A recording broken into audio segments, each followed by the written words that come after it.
Sabi nila, lahat daw tayo ay may kanya-kanyang tungkulin na dapat gampanan.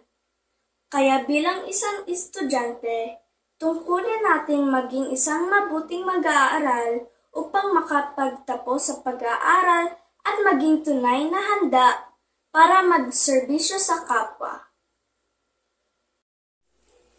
Sa pagdating ng panahon, nais kong gampanan ang tungkulin ng isang pagiging doktor nang sa gayon ay makapagbigay ako ng serbisyo hindi lamang sa mga may sakit, kundi pati na rin sa mga taong hindi kayang magpagamot dahil sa kakulangan ng pera at kahirapan.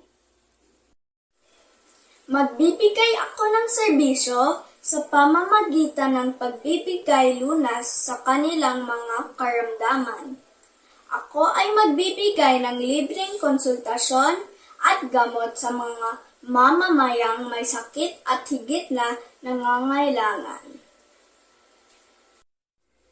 Nasasaad sa ating batas at pati na din sa aking paniniwala na ang bawat tao ay may karapatan sa isang pamantayan ng pamumuhay na sapat para sa kalusugan at kagalingan ng kanyang sarili at ng kanyang pamilya.